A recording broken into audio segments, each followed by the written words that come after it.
You've eaten a Big Mac. Your parents ate a Big Mac. Your grandparents probably ate a Big Mac. But here's the thing almost nobody realizes while they're standing in line for fries. McDonald's is not really a burger company. It's one of the biggest landlords on planet Earth. And it got that way by accident, through a fight, a con artist, a milkshake machine, and one very stubborn salesman who refused to take no for an answer.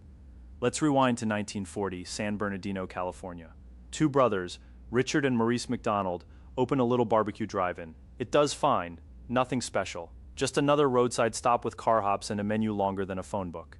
Then in 1948, the brothers do something wild. They shut the whole thing down and reopen it completely differently. No car hops. No sitting down, no 25 items to choose from.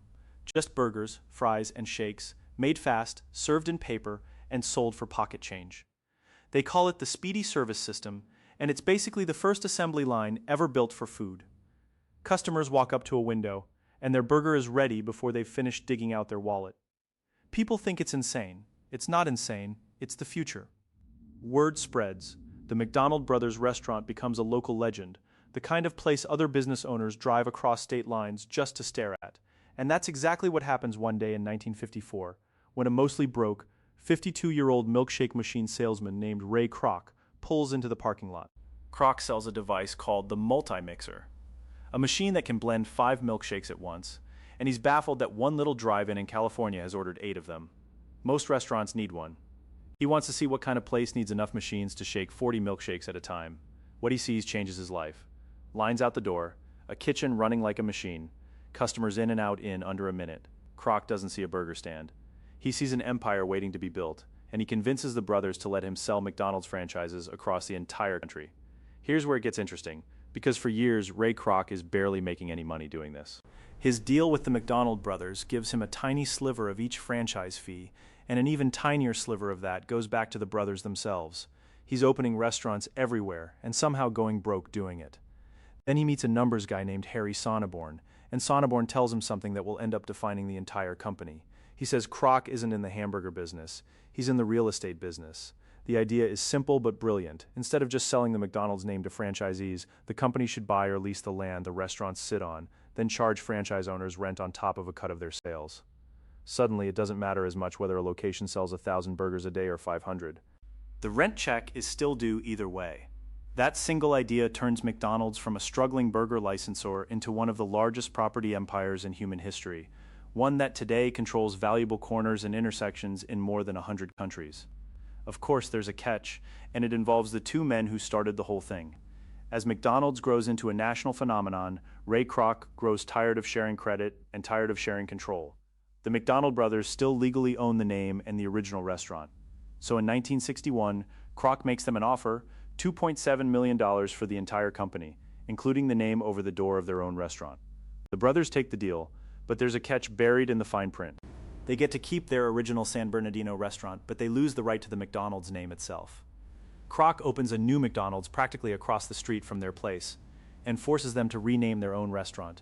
The men who invented the entire system end up watching a business built on their own idea grow into a global juggernaut without them, while their names slowly fade out of the story they started. From there, it's rocket fuel. Golden arches multiply across highways and small towns throughout the 1960s and 70s.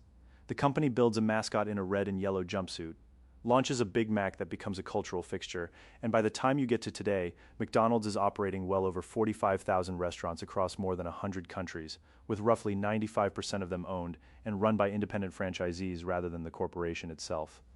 That last number matters because it's the whole trick. McDonald's corporate headquarters doesn't have to flip a single burger to make money.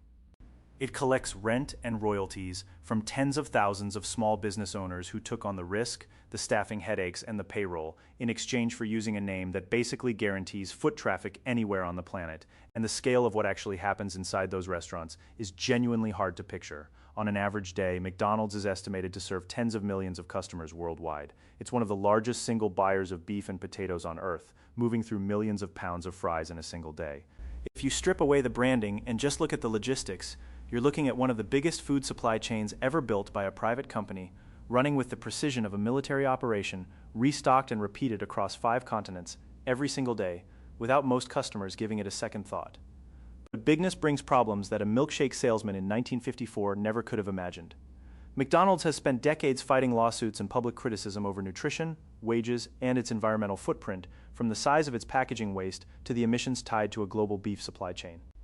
It has had to publicly commit to things like cage-free eggs and sustainability targets, not because it woke up one day feeling generous, but because a company that size moves markets just by changing its own menu.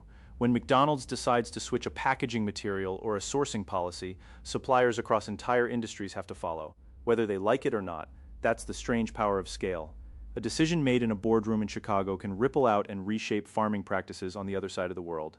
And yet, walk into almost any McDonald's on any continent, and the experience feels almost eerily identical. Same golden arches, same tray liners, same fries that somehow taste the same, whether you're in Ohio or Osaka. That consistency isn't an accident. It's the entire point. It's the same obsession with speed and repeatability that two brothers cooked up in a parking lot in San Bernardino, scaled up by a salesman who realized that the real money wasn't in the burger at all. It was in the dirt underneath it money. Like that changes what a company even is. Somewhere along the way, McDonald's stopped being judged like a restaurant chain and started being judged like a financial institution wearing a burger costume. Investors don't ask how the fries taste, they ask about same-store sales growth, franchise margins, and quarterly system-wide revenue, numbers that regularly run into the tens of billions of dollars every few months. A drop of a percentage point in how many people walk through the door in Ohio can move the value of the entire company by billions. Because underneath the ketchup packets, McDonald's behaves less like a kitchen and more like a very large, very disciplined bank that happens to sell hamburgers as a side hustle. Franchisees feel that discipline every single day. Buying into McDonald's isn't like opening a little diner with your savings. It usually takes over $1 million just to get in the door, and even after that, franchisees hand over an ongoing slice of their sales plus rent. On the building, month after month, whether business is booming or dead, in exchange, they get instant recognition, a supply chain already built for them, and a marketing machine that never sleeps. For some, it's a golden ticket, a shot at real ownership without starting completely from scratch. For others, it's a treadmill that never stops, chasing margins thin enough that one bad quarter of beef prices or minimum wage hikes can wipe out the profit entirely. The corporation, meanwhile, keeps collecting rent either way. That's the quiet brilliance and the quiet brutality of the model Harry Sonneborn dreamed up decades ago. Then there's the menu itself, which looks like a simple list of burgers and fries, but is actually one of the most tested, focus-grouped, and regionally engineered product lines in the world. The McSpicy Paneer sells in India. The teriyaki burger sells in Japan. The McArabia rolls out across the Middle East. None of that is random.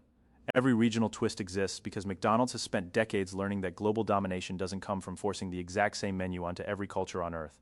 It comes from keeping the system, the speed, and the branding identical everywhere, while quietly swapping out what's actually inside the bun. It's the speedy service system all over again, just wearing a different costume depending on which country you're standing in. And through all of it, the ghosts of the original story never quite go away.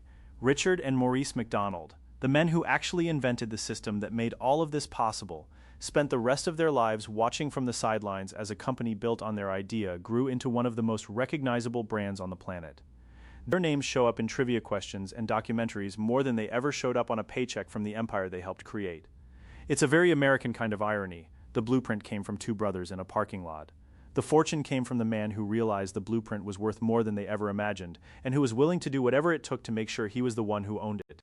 So the next time you're waiting in the drive-thru, tapping your fingers on the wheel, remember what you're actually looking at. It's not really a restaurant. It's a real estate empire wearing a paper hat, selling you a $2 burger just so it can collect the rent underneath it.